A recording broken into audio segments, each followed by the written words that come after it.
Don't shoot the messenger. The messenger only spreading the message, you know.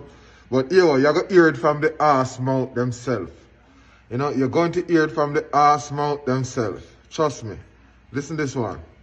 But there is a special, do you want to explain the special about melanin and how it protects the cell, the DNA inside the nucleus? That's very important. Part of the reason you can't do these experiments, you know, where there's a lot of melanin around, the melanin actually in a lot of people, in black people, it's actually spread out through the skin. It spreads out through the cells and covers everything from the actions of the ultraviolet light. There's no doubt in people with higher melanin, natural higher melanin, that it's far more likely that that melanin will be coating the nucleus, the cell wall of the nucleus of the DNA. Now the point about that is that ultraviolet light, which is often used to splice DNA, is blocked by that melanin. It absorbs it. It doesn't allow it in to interfere with the DNA. And it could well be, and this is Nigel's thesis, that this was a blocker for them when they were trying to genetically alter the species.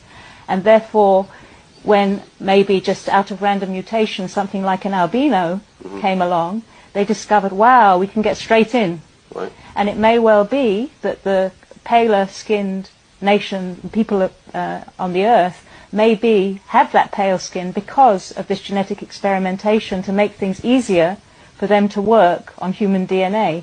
And in fact, Professor Steve Jones argues that this thing about vitamin D being, paler skin being there to allow vitamin D to be absorbed and so on, all these theories about why pale skin happened in the first place, he believes it's not an adequate explanation. There is no real explanation or justification for the need for pale skin at all. Yeah, because I think if dark skin is always an advantage in every circumstance. Right. Because most people would just automatically assume, well, they went to live in the north where there's less sun, so therefore their skin changed colour. But that's not the case. According to Professor Steve Jones, an eminent professor of biology, that is absolute nonsense. Right. Okay. There's just no reason at all for pale skin. You would want to absorb more light.